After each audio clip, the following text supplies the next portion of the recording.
Commission তাদের কাজ শুরু করেছে। ৬টি সংস্কার কমিশনের ১৬৬টি সুপারিশ ও পূর্ণাঙ্গ প্রতিবেদন সহ ৩৮টি রাজনৈতিক দলের কাছে চিঠি দেওয়া হয়েছে। ইতিমধ্যে রাজনৈতিক দলগুলোর সঙ্গে বৈঠক শুরু হয়েছে।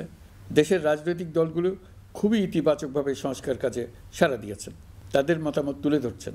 কোন রাজনৈতিক দল কোন কোন সংস্কার প্রস্তাবে একমত হয়েছেন, কোনটিতে দ্বিমত হয়েছেন, সেসব তারা জানাচ্ছেন।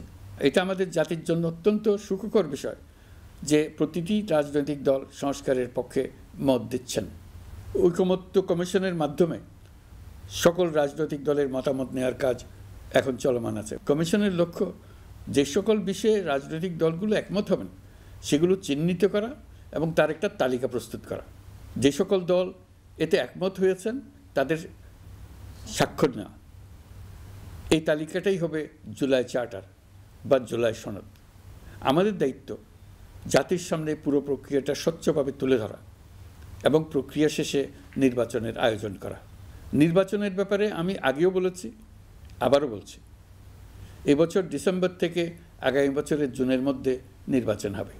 আমরা চাই আগামী নির্বাচনটি বাংলাদেশের ইতিহাসে সবচেয়ে অবাধ, সুষ্ঠু ও গ্রহণযোগ্য নির্বাচন হবে। এই জন্য নির্বাচন কমিশন সব ধরনের প্রস্তুতি নিতে শুরু করেছে। রাজনৈতিক দলগুলো ব্যাপক উৎসাহ উদ্দীপনায় নির্বাচনের জন্য তৈরি হতে শুরু করবে বলে আশা করছি। প্রিয় নাগরিকবৃন্দ, আমাদের দেশের নারীরা দীর্ঘ আন্দোলনের মাধ্যমে বহু বছর ধরে অনেক বাধা পেরিয়ে একটু একটু করে সামনে এগিয়ে যাচ্ছে। স্বাধীনতার ৫৪ বছর পরেও এদেশের নারীরা অর্থনৈতিক, রাজনৈতিক, সামাজিক বৈষম্যের শিকার। বাংলাদেশের ইতিহাসে এখন পর্যন্ত যত আন্দোলন সংগ্রাম হয়েছে তার মধ্যে জুলাই গণ অভ্যুত্থানে নারীদের অংশগ্রহণ ছিল সবচেয়ে বেশি। গণ অভ্যুত্থানে নারীরা দুঃসাহসিক ভূমিকা রেখেছে। পুরনোকে দূরে ঠেলে দিয়ে নতুনের ভিত্তি স্থাপনের প্রতিজ্ঞা নিয়েছে। তারা ব্যাপক সংস্কারের কথা বলেছে। সর্বত্র নারীদের ভূমিকা আরও জোরালো করার কথা বলেছে। আমি মনে করি জুলাই গণ অভ্যুত্থান বাংলাদেশের প্রেক্ষিত বদলে দিয়েছে।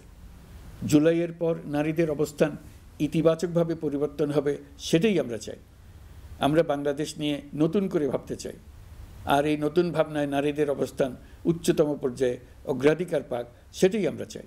পরিবারের সকল সদস্য, পাড়া প্রতিবেশী, ধর্মীয় প্রতিষ্ঠান, স্কুল, আপনারা আপনাদের নিজ নিজ অবস্থান থেকে ছেলে শিশু ও মেয়ে শিশুর মধ্যে যেন কোনো বৈষম্য সৃষ্টি না হয় তা নিশ্চিত করুন।